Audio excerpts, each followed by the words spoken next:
Bonjour et bienvenue sur Cooking Alp. Sur Cooking Alp, je vous propose des vidéos 2 fois par mois, le jeudi avant le 15 et le dernier jeudi du mois.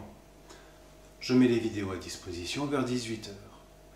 Aujourd'hui, je vous propose des profiteroles au chocolat. Les voilà. Donc, ces profiteroles, ce sont des choux garnis de crème à la vanille et avec du chocolat dessus. On va donc voir comment faire la pâte à choux, puis comment garnir les choux, comment préparer le chocolat. Le travail du chocolat, on avait déjà vu ça un petit peu dans la vidéo sur la mousse au chocolat. Là, ça va être à peu près la même chose. Il faut vraiment garnir au dernier moment parce que l'intérêt de ce dessert-là, c'est vraiment le chocolat chaud mélangé à la glace froide. Si vous voulez le faire à l'avance, ça ne marchera pas. Ce qu'on peut préparer à l'avance, ce sont les choux, un petit peu. Par contre, il faut vraiment garnir au moment de servir. On y va, on se met en place pour la pâte à choux, et puis ensuite on fera le chocolat.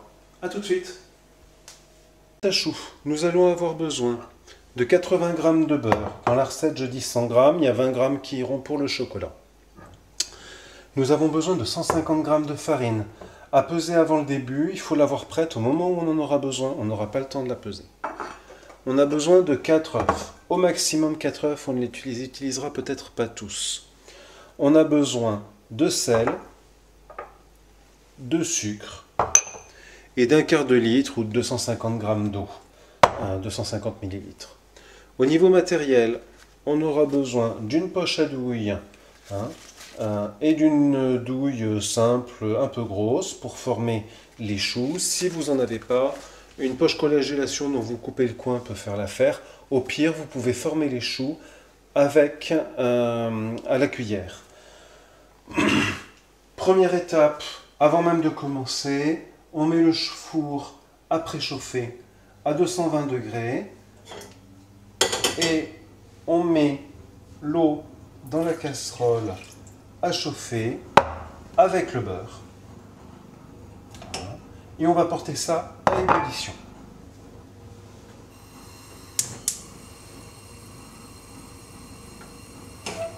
Voilà. On ajoute le sel et le sucre. A tout de suite pour quand ça va bouillir. Voilà. Donc mon beurre a fondu et mon eau est sur le point de bouillir. Alors elle a un peu de mal à bouillir parce que forcément le beurre forme une couche au-dessus et comme le beurre bout à une température plus élevée, et bien, ça ne rentre pas tout à fait en ébullition, mais à l'oreille, on entend bien que je suis à la limite d'ébullition. Et donc quand je suis là, je vais former une panade, c'est-à-dire que je vais couper le feu, et je vais ajouter ma farine dans mon mélange. Et là, je mélange énergiquement pour avoir quelque chose d'homogène et former une pâte dans ma casserole.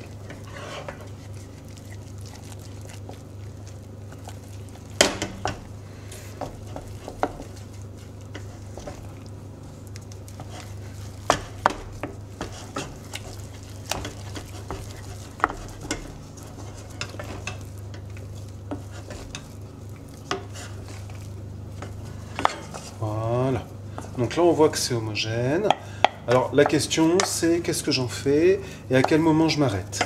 La première question, c'est est-ce que c'est trop humide ou pas? Si c'est trop humide, je peux sécher un petit peu. En même temps, ce qui va faire monter au dernier moment, c'est l'humidité. Donc, il ne faut pas trop sécher. Moi, je ne suis pas un partisan de sécher particulièrement. Voilà. Donc là, ma panade est prête. Et je vais y ajouter un œuf. Donc, j'ajoute un œuf dans ma panade et je remélange très vite parce qu'il ne faut pas que mon œuf se mette à cuire, hein, il faut bien qu'il se mélange. Et on voit que d'un point de vue consistance, les deux ne vont pas super bien ensemble. Donc il faut vraiment mélanger énergiquement, découper un petit peu la panade pour arriver à incorporer l'œuf et avoir quelque chose, avoir de nouveau une pâte homogène. Hein. Et voilà, là j'y suis quasiment de nouveau. Hein. J'ai quelque chose d'homogène. Je vais pouvoir ajouter un deuxième œuf.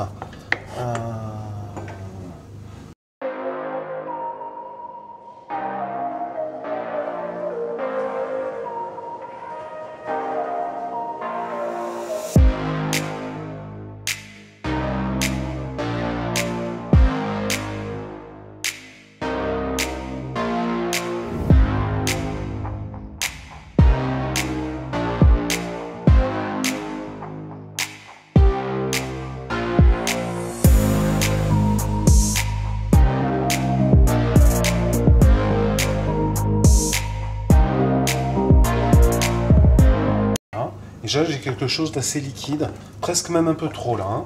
Hein. Je suis à la limite de ce qu'il fallait. Vraiment, il ne faut pas plus. Voilà. Donc, ma poche à douille, j'ai mis ma douille dessus. Et maintenant, je vais mettre ma préparation dans ma poche à douille. Donc, j'utilise une corne, c'est cet instrument-là qui permet assez facilement d'aller racler ce que j'ai dans ma casserole. Et donc, je récupère ma préparation et je vais la glisser dans ma poche à douille.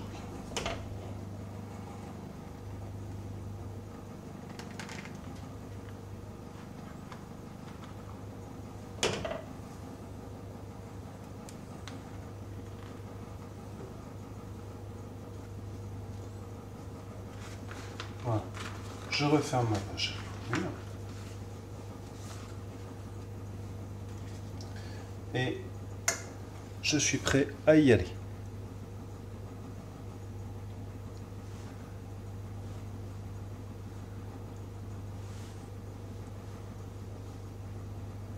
Donc on voit que là j'ai une pâte qui est assez liquide, j'aurais peut-être pas dû mettre le dernier œuf.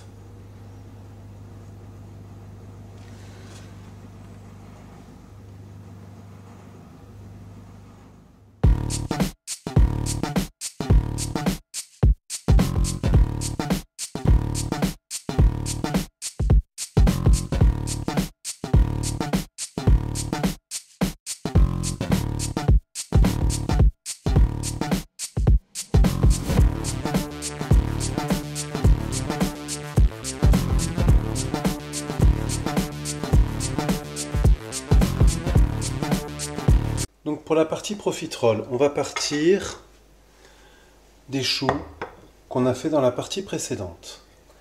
De l'eau chaude dans lesquelles on va faire fondre du chocolat avec un petit peu de beurre.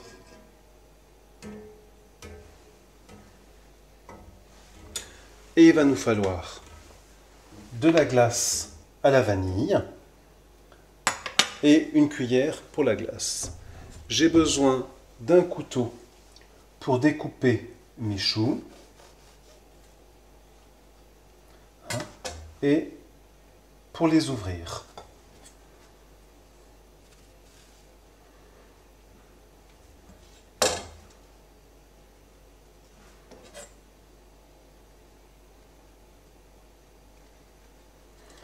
Voilà.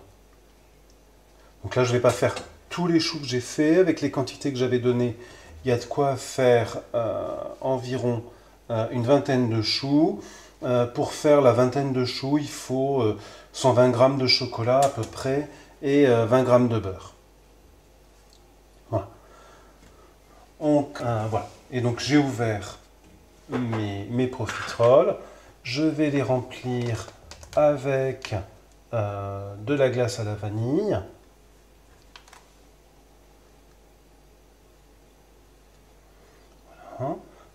plus ou moins facilement en fonction de la forme du chou.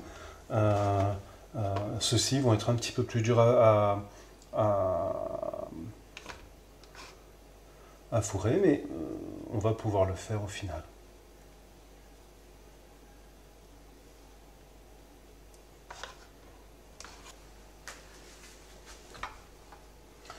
Voilà. Une fois que mon chocolat est fondu, eh bien, je vais appliquer un petit peu de chocolat sur chacun de mes choux.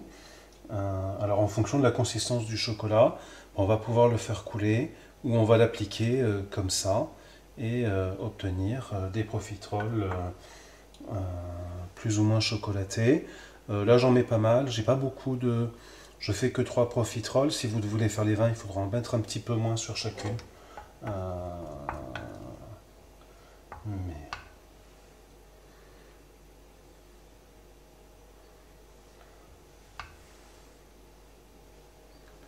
Mais voilà. Et bon dessert. Eh bien, voilà les profiteroles finis. Donc, en voilà 3. Avec les proportions, il y a de quoi en faire une vingtaine. À garnir vraiment au dernier moment. L'intérêt, c'est la glace froide avec le chocolat chaud. Il y a vraiment un mélange de texture et de température. C'est ça l'intérêt des profiteroles.